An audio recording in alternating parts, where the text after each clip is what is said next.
ઓમ નમો ભગવતે વાસુદેવાય। પ્રિય દર્શકો, આપ સૌનું સ્વાગત છે અમારી આ ચેનલ સંપૂર્ણ જ્ઞાન ગુજરાતીમાં।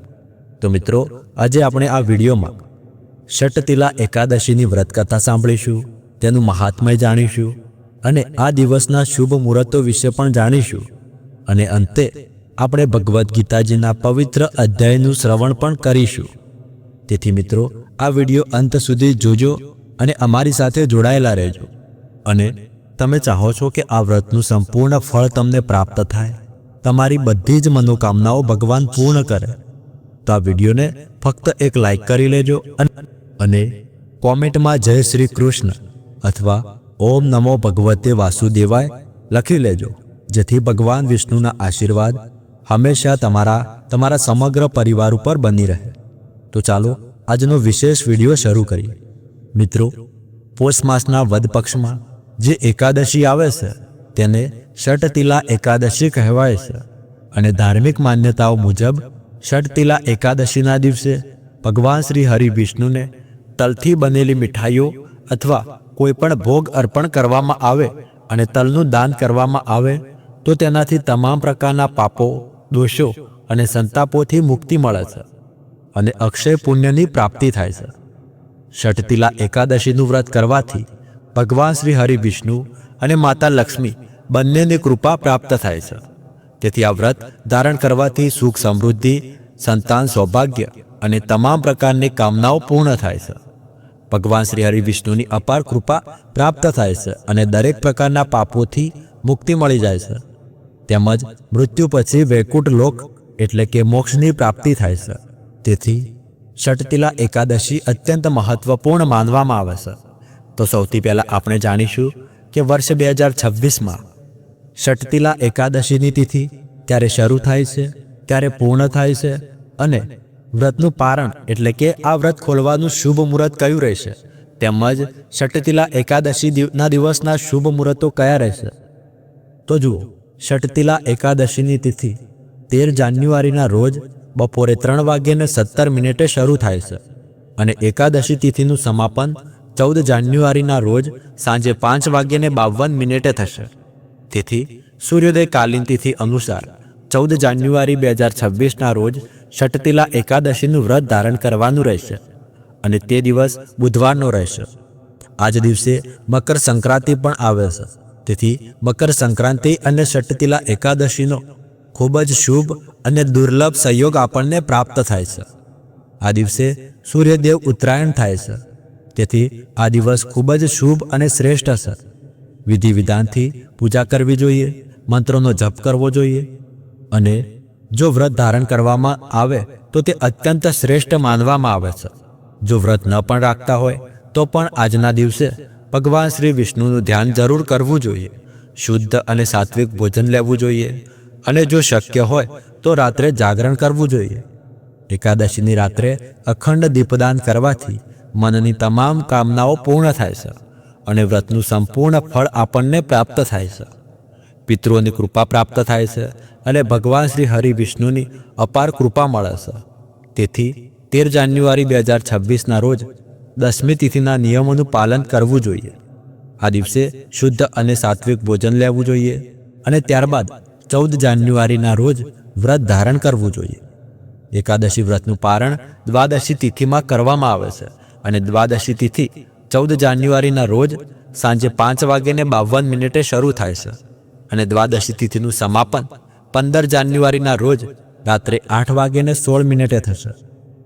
તેથી ષટતિલા એકાદશી વ્રતના પારણનું શુભ મુહૂર્ત 15 જાન્યુઆરી 2026ના રોજ પ્રાતઃકાળ 7:15 થી પ્રાતઃ 9:21 વચ્ચે છે। તેથી પારણના શુભ મુહૂર્તનું ખાસ ધ્યાન રાખવું જોઈએ, કારણ કે જો વ્રત યોગ્ય સમયમાં ન ખોલવામાં આવે તો કરવામાં આવેલ વ્રતનું સંપૂર્ણ ફળ આપણને પ્રાપ્ત થતું નથી। આ એકાદશી વિશેષ એટલા માટે છે કારણ કે વર્ષભરની તમામ એકાદશીઓમાં તલનું સેવન કરવું વર્જિત માનવામાં આવે છે, પરંતુ વર્ષમાં આવતી એકમાત્ર આવી એકાદશી આ જ છે જેના દિવસે તલનું સેવન કરવાની સલાહ આપવામાં આવે છે। હા મિત્રો, ષટતિલા એકાદશીના દિવસે 6 અલગ અલગ રીતે તલનું સેવન કરવાની વિધિ શાસ્ત્રોમાં જણાવવામાં આવી છે અને આ કારણથી જ આ એકાદશીનું નામ ષટતિલા એકાદશી પડ્યું છે. આ એકાદશી તમારા પૂર્વ જન્મ અને વર્તમાન જન્મના તમામ પાપ કર્મોનો નાશ કરે છે અને સાથે સાથે ભગવાન શ્રી કૃષ્ણની વિશેષ કૃપા પણ પ્રદાન કરે છે. આ એકાદશીનું વ્રત શ્રદ્ધા અને નિયમપૂર્વક પાલન કરવાથી ભક્ત પોતાના આધ્યાત્મિક જીવનમાં ઉત્તમ પ્રગતિ કરી શકે છે. તેથી ચાલો સર્વ પ્રકારની મનોકામનાઓ પૂર્ણ કરનાર આ પરમ મંગલમય ષટતિલા એકાદશીનું પાલન કરતા આજે તેની પૌરાણિક કથાનું શ્રવણ કરીએ. ધર્મનિષ્ઠ યુધિષ્ઠિરે ભગવાન શ્રી કૃષ્ણને પૂછ્યું કે ભગવાન, મૃત્યુલોકમાં આવેલ પ્રાણીઓ પ્રાય પાપ કર્મ કરે છે, એમને નરકમાં ન જવું પડે એ માટે કયો ઉપાય છે તે જણાવવાની કૃપા કરશો. એની શું વિધિ છે, એનું શું ફળ છે? કૃપા કરીને આ બધી વાતો અમને કહો. ત્યારે શ્રી કૃષ્ણ બોલ્યા કે નૃપશ્રેષ્ઠ, પોષ મહિનાના શુક્લ પક્ષની એકાદશી ષટતિલાના નામથી પ્રખ્યાત છે. આ બધા પાપોનો નાશ કરનારી છે અને સમસ્ત કામના પૂર્ણ કરનારી છે. મુનિ પુલત્સે એની જે પાપહરિણી કથા દાલભ્યને કહી હતી તે સાંભળો. આ એકાદશી પોષ મહિનો આવે ત્યારે આવે છે. આ વ્રત કરનારે સ્નાન આદિથી પવિત્ર થઈ ઇન્દ્રિય સંયમ રાખીને કામ, ક્રોધ, અહંકાર, લોભ અને ચુગલી વગેરે બુરાઈઓનો ત્યાગ કરી દેવો જોઈએ. શ્રીહરિનું સ્મરણ કરીને જળથી પગ ધોઈને જમીન પર પડેલ છાણનો સંગ્રહ કરવો. એમાં તલ અને કપાસ મેળવીને 108 છાણા બનાવવા. પછી પોષ મહિનામાં જ્યારે આદ્રા અથવા મૂળ નક્ષત્ર આવે ત્યારે કૃષ્ણ પક્ષની એકાદશીનું વ્રત કરવા માટે નિયમ લેવો. બરાબર સ્નાન નક્કી કરીને પવિત્ર થઈને શુદ્ધ ભાવનાથી દેવાધિદેવ શ્રીહરિની પૂજા કરવી. કોઈ ભૂલ થઈ જાય તો શ્રી કૃષ્ણનું નામ ઉચ્ચારણ કરવું. રાત્રે જાગરણ અને હોમ કરવો. ચંદન, કપૂર, નિવેદ વગેરે સામગ્રીથી શંખ, ચક્ર અને ગદા ધારણ કરનાર શ્રીહરિની પૂજા કરવી. ત્યારબાદ ભગવાનનું સ્મરણ કરીને વારંવાર શ્રી કૃષ્ણનું ઉચ્ચારણ કરતા કરતા કોળું, નારિયેલ અથવા બીજોરોના ફળથી ભગવાનની વિધિપૂર્વક પૂજા કરીને અર્ધ્ય આપવું. જો તમારી પાસે બીજી બધી સામગ્રીના અભાવ હોય તો સોપારીઓ દ્વારા પણ પૂજન અને અર્ધ્યનું દાન કરી શકાય છે. અર્ધ્યનો મંત્ર આ પ્રમાણે છે કે શ્રી કૃષ્ણ, આપ ઘણા દયાળુ છો. અમારા જેવા આશ્રયહીન જીવો માટે આપ આશ્રયદાતા બનો. અમે સંસાર સમુદ્રમાં ડૂબી રહ્યા છીએ. આ અમારા પર પ્રસન્ન થાઓ. એવા તમને નમસ્કાર છે. મેં આપેલ અર્ધ્ય આપ લક્ષ્મીજી સાથે સ્વીકારો. ત્યારબાદ બ્રાહ્મણની પૂજા કરવી અને છત્રી, પગરખા અને વસ્ત્રનું દાન કરવું. દાન કરતી વખતે કહો કે આ દાન દ્વારા શ્રી કૃષ્ણ મારા પર પ્રસન્ન થાય. પોતાની શક્તિ પ્રમાણે શ્રેષ્ઠ બ્રાહ્મણને કાળી ગાયનું દાન કરવું. બીજું, વિદ્વાન પુરુષે તલથી ભરેલ પાત્રનું દાન કરવું જોઈએ. એ તલ વાવવાથી એમની જેટલી શાખાઓ ઉત્પન્ન થાય છે એટલા 1000 વર્ષો સુધી એ સ્વર્ગલોકમાં વાસ કરે છે. તલથી સ્નાન, હોમ કરવું, તલનું ઉપટન કરવું, તલથી મિશ્રિત જળ પીવું, તલનું દાન કરવું અને ભોજનમાં તલનો ઉપયોગ કરવો. તલ સાથે જોડાયેલા આ 6 કાર્યોના કારણે જ આ એકાદશીને ષટતિલા એકાદશી કહેવામાં આવે છે. આ એકાદશી વિશે કહેવામાં આવ્યું છે કે જો કોઈ વ્યક્તિ ષટતિલા એકાદશીના દિવસે તલનું દાન કરે છે તે હજારો વર્ષો સુધી સ્વર્ગમાં નિવાસ કરે છે. પૌરાણિક સમયમાં એક બ્રાહ્મણી રહેતી હતી. બ્રહ્મચર્યનું પાલન કરતા તે ભગવાનની આરાધના કરતી હતી અને વ્રત ઉપવાસનું નિયમિત પાલન કરતી હતી. પરંતુ ક્યારેય તેણે કોઈ બ્રાહ્મણને કે કોઈ દેવતાને અન્નનું દાન કર્યું ન હતું. અનેક યજ્ઞ અને તપસ્યાના કારણે તેનું શરીર દુર્બળ થઈ ગયું હતું. તે શુદ્ધ તો થઈ ગઈ હતી પરંતુ તેણે ક્યારેય અન્નદાન કર્યું ન હતું. તેથી તેની તપસ્યા અધૂરી રહી હતી. એક દિવસ તેની પરીક્ષા લેવા માટે ભગવાન શ્રી કૃષ્ણ બ્રાહ્મણના રૂપમાં તેના ઘરે આવ્યા અને અન્નની ભિક્ષા માંગી. ત્યારે તે બ્રાહ્મણીએ બ્રાહ્મણના વેશમાં આવેલા ભગવાનને પૂછ્યું કે હે બ્રહ્મદેવ, તમે ક્યાંથી આવ્યા છો? ત્યારે ભગવાને જાણી જોઈને કંઈક જવાબ ન આપ્યો, તેથી ક્રોધમાં આવીને તે બ્રાહ્મણીએ ભગવાનના ભિક્ષાપાત્રમાં માટી નાખી દીધી. આ જોઈને ભગવાન શાંતિથી ત્યાંથી ચાલ્યા ગયા. પોતાની તપસ્યા અને વ્રતના પાલનથી તે બ્રાહ્મણી ભગવાનના ધામમાં તો પહોંચી ગઈ, પરંતુ ત્યાં તેને સંપત્તિ વિનાનું અને કાંતિ વિનાનું એક સુંદર મહેલ મળ્યું, જ્યાં અન્નની કોઈ વ્યવસ્થા ન હતી. જ્યારે તે બ્રાહ્મણીએ આ જોયું ત્યારે તે ક્રોધમાં આવીને ભગવાનને પૂછવા લાગી કે હે જનાર્દન, મેં બધા વ્રત અને તપસ્યાનું પાલન કર્યું અને તમારી ઉપાસના કરી, છતાં મને અન્નનો અભાવ કેમ મળ્યો? આ સાંભળીને ભગવાને તરત ઉત્તર આપતા કહ્યું કે હે સાધ્વી, તું પોતાના ઘરે પાછી જા. તને જોવા દેવતાઓની પત્નીઓ આવશે. તેઓ તને ષટતિલા એકાદશીની મહિમા કહેશે. ત્યારે જ તું દરવાજો ખોલજે, નહીતર દરવાજો ખોલીશ નહીં. આ સાંભળીને બ્રાહ્મણી પાછી ચાલી ગઈ. થોડા સમય પછી બ્રાહ્મણીના ઘરે દેવતાઓની પત્નીઓ આવી અને દરવાજો ખોલવા માટે કહ્યું. ત્યારે બ્રાહ્મણીએ તેમને ષટતિલા એકાદશીની મહિમા કહેવા કહ્યું. જ્યારે દેવપત્નીઓએ આ મહિમા સાંભળાવી ત્યારબાદ બ્રાહ્મણીએ દરવાજો ખોલ્યો અને આ એકાદશીનું પાલન કર્યું, જેના પ્રભાવથી તે બ્રાહ્મણીના પોતાના ઘરે ધન ધાન્ય અને સૌંદર્ય પ્રાપ્ત થયું. આ રીતે પુલત્સ મુનિએ કથાના અંતમાં કહ્યું કે જો કોઈ વ્યક્તિ આ અદ્ભુત ષટતિલા એકાદશીનું શ્રદ્ધાપૂર્વક પાલન કરે છે, તેને તમામ પ્રકારની દરિદ્રતા તેમજ આધ્યાત્મિક, માનસિક અને શારીરિક દુર્ભાગ્યમાંથી મુક્તિ મળે છે. ખરેખર આ એકાદશીનું પાલન કરતા દાન, યજ્ઞ અને તલના સેવનથી મનુષ્ય પૂર્વ જન્મના બધા પાપોથી મુક્ત થાય છે અને જીવનના અંતે આધ્યાત્મિક લોકને પ્રાપ્ત કરે છે. આ એકાદશીના દિવસે મનુષ્યએ બ્રહ્મ મુહૂર્તમાં ઉઠવું જોઈએ. બ્રહ્મ મુહૂર્ત એટલે સૂર્યોદયથી 1.5 કલાક પહેલાનો સમય. સવારમાં ભગવાનની મંગલા આરતી કરવી જોઈએ અથવા તેમનું દર્શન કરવું જોઈએ.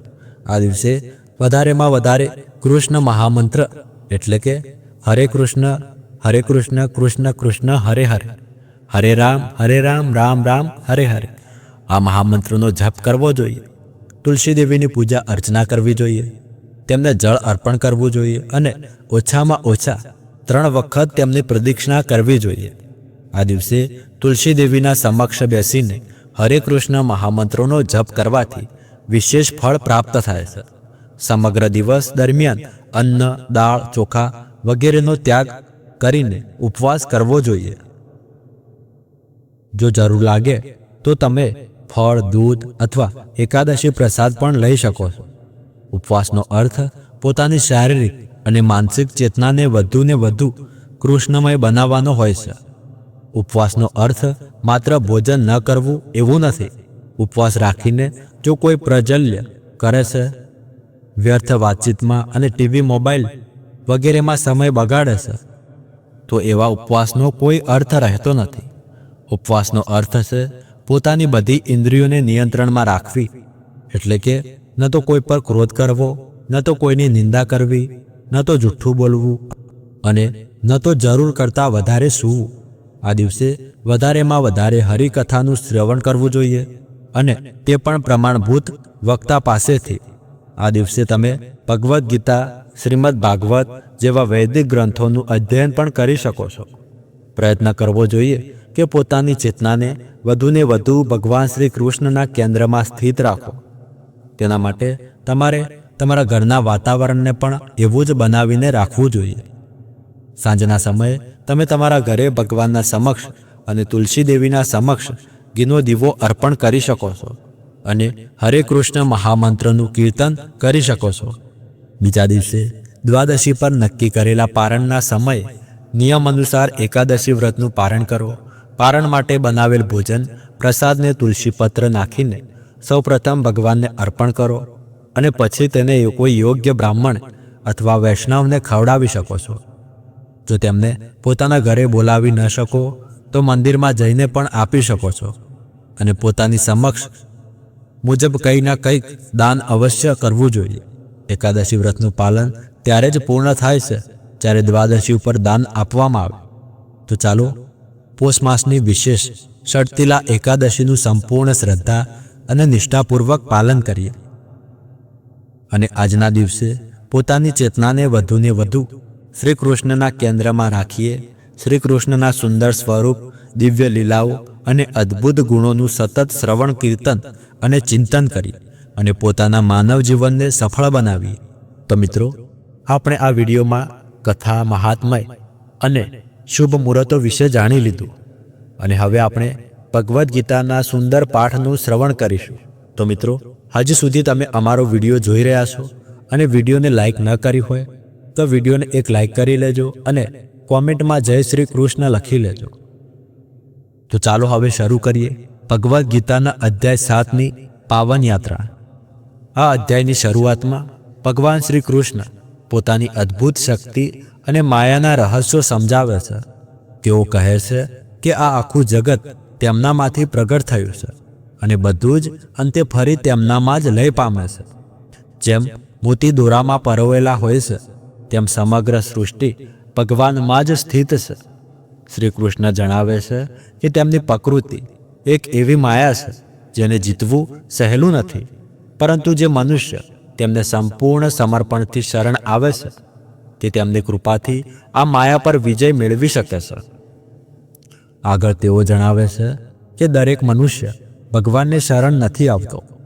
કેટલાક લોકો અજ્ઞાન અને લાલચના કારણે ભૌતિક ઈચ્છાઓમાં જ ફસાઈ જાય છે, પરંતુ સાથે જ તેઓ એ પણ કહે છે કે 4 પ્રકારના ભક્તો તેમને ભજે છે: જે દુઃખમાં છે, જે ધનની ઈચ્છા રાખે છે, જે જિજ્ઞાસુ છે અને જે જ્ઞાનમાં સ્થિત છે.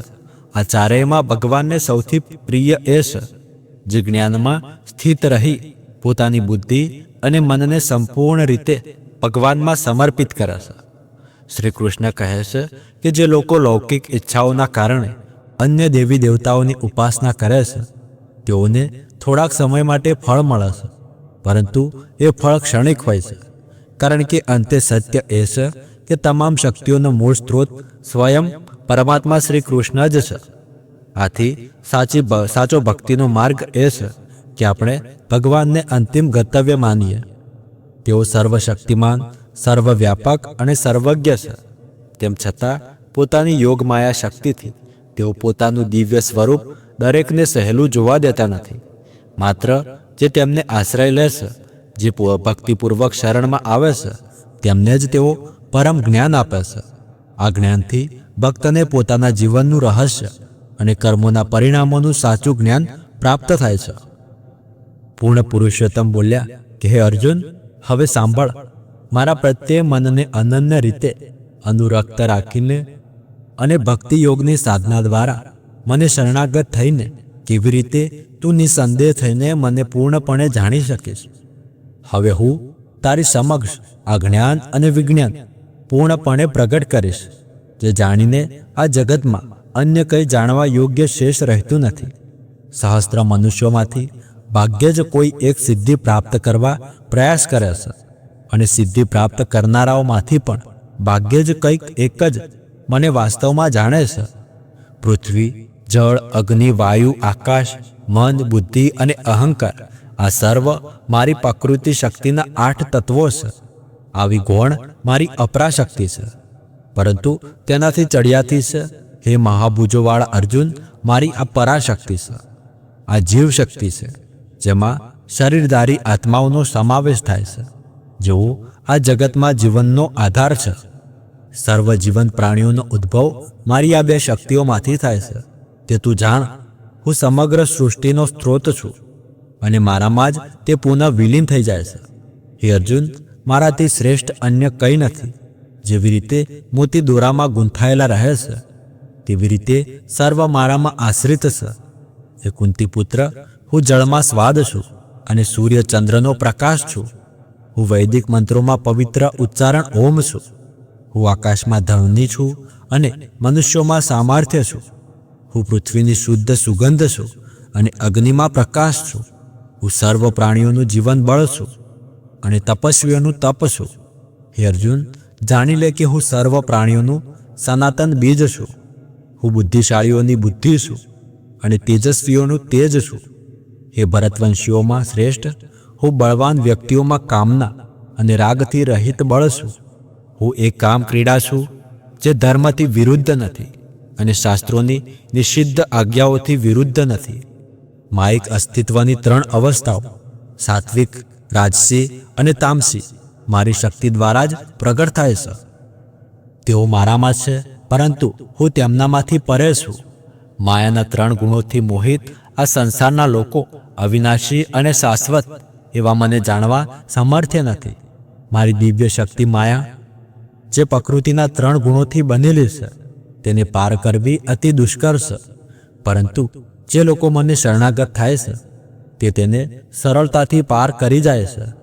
4 પ્રકારના લોકો મને શરણાગત થતા નથી. તેઓ જે અજ્ઞાની છે, તેઓ જે મને જાણવાનું સામર્થ્ય ધરાવતા હોવા છતાં પ્રમાદી રીતે તેમની નિકૃષ્ટ પ્રકૃતિનું અનુસરણ કરે છે, અને તેઓ જેમની બુદ્ધિ ભ્રમિત થઈ ગઈ છે. અને ચોથા તે જે આસુરી પ્રકૃતિ ધરાવે છે. હે ભરત શ્રેષ્ઠ, 4 પ્રકારના પવિત્ર લોકો મારી ભક્તિમાં લીન થાય છે: સંતપ્ત, જિજ્ઞાસુ, સંસારી, સંપત્તિના પ્યાસુ અને જેઓ જ્ઞાનમાં સ્થિત છે. આમાંથી હું તેમને શ્રેષ્ઠતમ માનું છું જે જ્ઞાનપૂર્વક મને ભજે છે તથા દ્રઢતાપૂર્વક અને અનન્ય રીતે મને સમર્પિત રહે છે. હું તેમને અતિ પ્રિય છું અને તેઓ મને અતિ પ્રિય છે. વાસ્તવમાં એ સર્વ જે મને સમર્પિત છે તેઓ નિસંદેહ ઉદાર મનવાળા છે. પરંતુ જેઓ જ્ઞાનમાં સ્થિત છે, જે એકાગ્ર ચિત્ત છે, જેમની બુદ્ધિ મારામાં વિલીન થઈ ગઈ છે અને જે મને તેમનું સર્વોચ્ચ ધ્યેય માને છે, હું તેમને મારા આત્મા સમાન જ ગણું છું. અનેક જન્મોની આધ્યાત્મિક સાધનાઓ પશ્ચાત જે મનુષ્ય જ્ઞાનથી સંપન્ન થાય છે તે મને સર્વે સર્વા માનીને મારા શરણમાં આવે છે. આવા મહાત્મા અત્યંત દુર્બલ હોય છે, જેની બુદ્ધિ માયિક કામનાઓથી હરાઈ ગઈ છે. તેઓ સ્વર્ગીય દેવોને શરણે જાય છે. પોતાની પ્રકૃતિને અનુસરીને તેઓ દેવતાઓની પૂજા કરે છે અને આ દેવતાઓને રીઝવવાના આશયથી કર્મકાંડ કરે છે. દેવતાઓના જે કોઈ પણ સ્વરૂપની ભક્ત શ્રદ્ધાપૂર્વક આરાધના કરવા ઈચ્છે છે, હું એવા ભક્તની શ્રદ્ધાને તે સ્વરૂપમાં દ્રઢ કરું છું. શ્રદ્ધાથી સંપન્ન ભક્ત કોઈ ચોક્કસ દેવતાની આરાધના કરે છે અને વંચિત પદાર્થ પ્રાપ્ત કરે છે, પરંતુ વાસ્તવમાં હું જ આ ફળોની વ્યવસ્થા કરું છું. પરંતુ આ અલ્પજ્ઞાનીઓને પ્રાપ્ત થયેલું ફળ નાશવંત હોય છે. જેઓ સ્વર્ગીય દેવતાઓની પૂજા કરે છે તેઓ સ્વર્ગલોકમાં જાય છે, જ્યારે મારા ભક્તો મારા ધામને પ્રાપ્ત કરે છે. અલ્પજ્ઞાનીઓ માને છે કે હું પૂર્ણ પુરુષોત્તમ શ્રી કૃષ્ણ પૂર્વે નિરાકાર હતો અને હવે આ સાકાર સ્વરૂપ ધારણ કર્યું છે. તેઓ મારી અવિનાશી અને સર્વોત્કૃષ્ટ પ્રકૃતિને જાણી શકતા નથી. મારી દિવ્ય યોગમાયાથી આચ્છાદિત હોવાથી હું બધાની સમક્ષ પ્રગટ થતો નથી. તેથી મૂળ લોકો જે જ્ઞાનથી રહિત છે તેઓ જાણતા નથી કે હું અજન્મા અને અવિનાશી છું.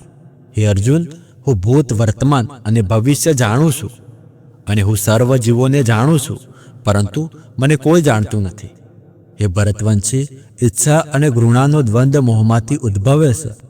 હે શત્રુઓના વિજેતા, આ માયિક ક્ષેત્રના સર્વ જીવો આના દ્વારા સંમોહિત થાય છે, પરંતુ જે વ્યક્તિઓના પાપ તેમના પવિત્ર કર્મો કરવાના કારણે નષ્ટ થઈ ગયા છે, તેઓ આ દ્વૈતના મોહમાંથી મુક્ત થઈ જાય છે. આવા મનુષ્યો મને દ્રઢ નિશ્ચય સાથે ભજે છે. જેઓ મારું શરણ ગ્રહણ કરે છે, વૃદ્ધાવસ્થા અને મૃત્યુમાંથી મુક્તિ મેળવવાના પ્રયત્ન કરે છે. તેઓ બ્રહ્મ, પોતાનો આત્મા અને કાર્મિક ગતિવિધિના સમગ્ર ક્ષેત્રને જાણી લે છે. જેઓ મને અધિભૂત અને અધિદેવ તેમજ અધિયજ્ઞના સિદ્ધાંતોના મૂળ શાસક તરીકે જાણે છે, તેવા પ્રબુદ્ધ જીવાત્માઓ મૃત્યુ સમયે પણ સંપૂર્ણ રીતે મારી ચેતનાથી યુક્ત રહે છે. તો પ્રિય દર્શકો, તમે અત્યારે સાંભળ્યો ભગવદ્ ગીતાનો 7મો અધ્યાય, જ્ઞાન વિજ્ઞાન યોગ. આ અધ્યાયમાં ભગવાન શ્રી કૃષ્ણએ અર્જુનને સમજાવ્યું કે જગતમાં સર્વ વસ્તુઓનું મૂળ સ્વરૂપ પોતે જ શ્રી કૃષ્ણ જ છે. ભૌતિક જગત પણ એમનું છે અને પરમાત્માનો અંશ પણ એમનામાંથી જ પ્રસ્ફુટિત થાય છે. આ અધ્યાય આપણને સત્યનો પરિચય કરાવે છે કે ભગવાનની ભક્તિ અને જ્ઞાન દ્વારા જ મુક્તિનો માર્ગ સરળ બને છે. તો પ્રિય દર્શકો, આજે આપણે ષઠતિલા એકાદશીની વ્રતકથા, તેનું મહાત્મય, શુભ મુહૂર્તો અને ભગવદ્ ગીતાના પાઠનું શ્રવણ કર્યું. તો મિત્રો, આશા છે કે તમને આ સંપૂર્ણ માહિતી, સંપૂર્ણ કથા, ગીતા પાઠ સારી લાગી હશે. જો એવું હોય તો આ વિડીયોને એક લાઈક કરી લેજો અને કોમેન્ટમાં જય શ્રી કૃષ્ણ અથવા ઓમ નમો ભગવતે લખી લેજો, જેથી ભગવાન વિષ્ણુની કૃપા પણ તમને પ્રાપ્ત થાય. તો મળીએ આગળના વિડીયોમાં. ત્યાર સુધી ધન્યવાદ. રાધે રાધે.